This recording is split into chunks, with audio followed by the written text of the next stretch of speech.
Hey team, welcome to this week's episode of the portrait. So we're looking at stage 4. There's actually going to be stage 5. There's actually going to be 5 stages to this drawing, just because I want us to really give it the time it deserves.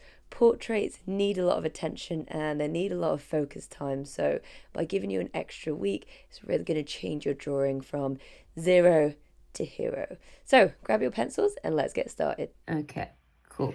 So the first thing I noticed today is how light my my dog actually is. So I'm just going to start with my 8B and just start to push that in even more, because when I first did it, it always feels like you're going dark when you start on a white piece of paper, but as soon as you add more shades in there, your dark looks really light. So if I can make sure I'm pushing my shadows a bit more, I'm just edging towards the dark. That sounds quite creepy. But you know what I mean, I'm just trying to get these shadows back to what I originally thought I was doing. Okay, so by adding this dark layer, that's already pushing the 3D aspect of the drawing, and it's going to start to push the realism, the curvature, and make my face look a little bit more realistic. So first of all, I have to sharpen my pencil. Look at that. You might be like, oh, that's quite sharp. It is not. It needs a little bit of a freshener. There we go. Oh, that's such a nice pencil. Okay, so I'm just going to add a little bit of detail around the face. So I'm just looking for those dark patches still, seeing if I can add them in. So I'm really looking at the line direction. I'm not going by what I've drawn. I keep looking at the picture and then going back to the drawing. So I'm looking about 70% of the time and then drawing 30% of the time. So even though it looks like I'm drawing consistently, I am looking and just wiggling my pencil in that area. So I can just add a little bit of that dark eyeliner. Sorry, not eyeliner. She's not wearing eyeliner. I'm not doing the detail of the eyelashes, but I am just recognizing that there's a dark section there and there. And then I want to get the eye around there. Let's go on the right hand side as well. There we go. So this eye is really interesting actually, because we've got the dark edge of the iris, but then when you look in the white of the eye on the right hand side, you've actually got this in shadow. So I'm going to shade that in, not completely, it is a little bit lighter underneath. And then that goes out into here. And then I'll just really identify the eyelid. Which looks quite creepy like that. Okay, and then let's do this side of the iris. And then the tear duct is in shadow. Okay, good. So let's do a little bit of work on the eye. You'll see that there is a cast shadow on the top of the eye, so it's much darker at the top and lighter at the bottom. So even though she has really light eyes, even eyes with a light color like a blue or a green will always have some shading in it, and the top of the eye where the eyelid is will always be much darker because it's casting a shadow down onto the iris. So make sure our pupils are nice and black, and then this shape actually blends into there. This shape goes down into here. Push the iris in. Good. For now, that will do for the iris itself. So let's look at the eyelids and around the eyes. So remember, this is a spherical shape. I want to say orbital, but I think it's the orbital. That's where the eye sits in the eye hole. The orbital socket, that's the one. That's the one, orbital socket. Now, the eyelid on the right-hand side, this is it's not quite in shadow, but the right-hand side is. So we can push the right-hand side. And then as we get to the top of the eye, that's going to be lighter. And then as we move down, I can see a slightly darker patch here and then a slightly darker patch down there. So whenever you're looking at any section on the face, you have to ask yourself, is it darker or lighter than where I just was?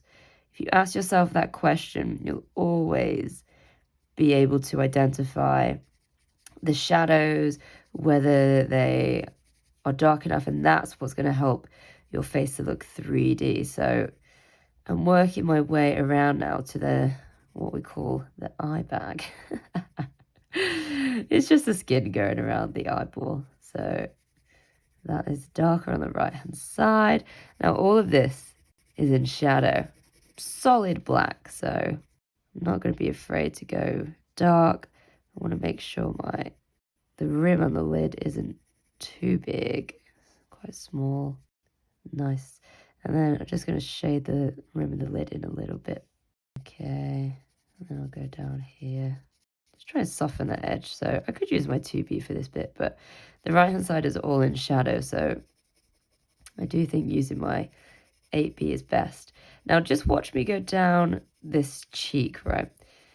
I want to blend this in, so I'm not going in the direction of the shadow just yet because I'm trying to get that curvature. So I want the middle of this section to be lightest, but actually the more I look at it, it's still going to be darker than the left hand side. So this side of the cheek will be darker than this side.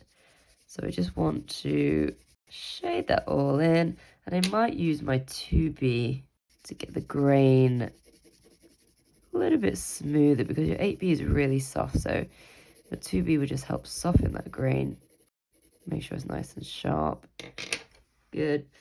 And then what I want to do is shade with the direction of the line. So I'm trying to blend this edge in a small space. So it's just like 0.5 centimeter here.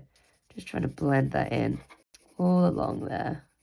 It's all about pressure. If I press hard, I'm going to get some really strong lines. If I press too light, nothing's going to happen. I see a lot of people pressing really light, nothing happens for ages. I'm like, oh, you're just wasting your time. Like, don't be afraid to make a mistake. So always push a little bit harder. And then I just want to make sure this shadow is super, super dark. Because again, it is in black. So I need to push that as dark as I can go. I've basically done a rehearsal stage. I'm like, all right, this is where the shadow is. And then I'm like, okay, I'm ready to do it now. I'm ready to shade it in, but it can be quite nerve-wracking. So let's push that cheek in. Okay. First of all, I kind of want to work on the nose a little bit, just to keep working around that cheek. So first of all, I'm looking for this little shadow that comes out of the bottom of the nose. And then it has a bit of a soft edge, so I'll follow that direction of the line. It's a very small blend on that side. And then this whole part of the Cupid's bow, I think that's what some people call it, the top of the mouth. There's probably a technical term which I don't remember. But I'll blend it in. Try not to make it look like a mustache. And you'll do that by making sure that the right side is soft and it's blended in, and then it goes into the shadow under here. Again, the end is really soft, and then that's really soft. And then in here, this is all much darker. So there we go. And then let's look in this shadow that I'd already drawn earlier. I'm just going to push that nose in. So there's a little glow between the nostril and the shadow on the nose. So make sure you keep that little glow, because that shows the viewer that there's a little hole inside this little mountain on the face. Little nose hole. Okay. There we go. So just make sure the glow isn't too light. Let's pop that shadow on there. And then I'm just moving up a little bit just to blend this nose wing in. See, again, I'm going in the direction of the line, and I can see that just under the eye could be a little bit darker. Just blend that in a little bit there as well. This is far too light now, so we can just pop a little bit of shading in there. Nice, she's really starting to pop forward. Okay, And then just on the nose, a little blend, very, very small blend here. Just want to make sure the top of the nose has a bit of shade down there.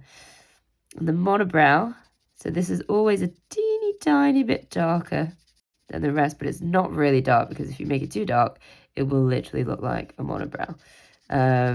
So moving up into the forehead, there we go. And then if I start going around to the side of the head, I'm mainly trying to get rid of all that texture I had just now, but also just add a very light layer of shading. And then let's just look at this shape. So this shadow here comes into the middle of the pupil, which is there. Ooh, it's really far away.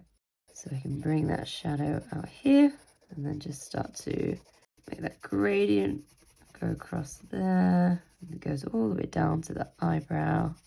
Iconic eyebrows, should I say. So we've got to make sure we do them well. Where does the eyebrow light come up to? It's just beyond here. So I've probably got that in the right place. Good. Okay, I think actually the hairline is a bit more round, which is fine because the hair is going to be black on this side anyway. Oh, my pencil tried to break. Let's see if I can use the lead before it breaks completely. And I'll colour in the ear. Ah! Oh, it's gone. Now the ear shows there's a small glow between the cheek and the ear. So that means the ear needs to be completely black. The hair can be black. But then this glow that I've left, it's still really dark. It's probably number 9 on the value scale. Okay, sweet. So let's add a few of the eyebrow hairs. So I'm just going to use a very, very sharp 2B. And I want to really think about the direction of the hairs. So you see they're just poking out at the top there. And then I don't want them to be perfect because eyebrows are not perfect. Some of the hairs will come from above. And I can leave a few little gaps in there as well because it'll just show a little bit of the highlight. I can add a few thinner hairs. A few just going across. A few lighter ones. Fab. So what I want to do now, and I will speed this up, is I want to go over with my 2B just to really refine any edges, crisp anything up, and if there's any texture that looks quite grainy, this one, as well as the 2H, which we will end on, but this one will just help to even out the surface without scratching the paper. So just go over this now and include the chin as well. And we haven't done any work on the lips. But maybe we could do that next week because this side was quite big. So we're just going to work on the right side of the face today. Try and soften the edges and try and get it to a place where, like, you know what, it is starting to come together. So keep working on it. It does take a long time. If you try to do this in 10 minutes, no, well done. I'd be quite interested to see it. But this could be your treat for the week, you know. Give yourself half an hour every other day or something and just say, I'm going to work on my drawing today. Feel free to pause the video and re-look at it and watch how I hold my pencil, how I approach the shading, what sort of edge I'm after, and what sort of shapes I'm looking at in the shadows.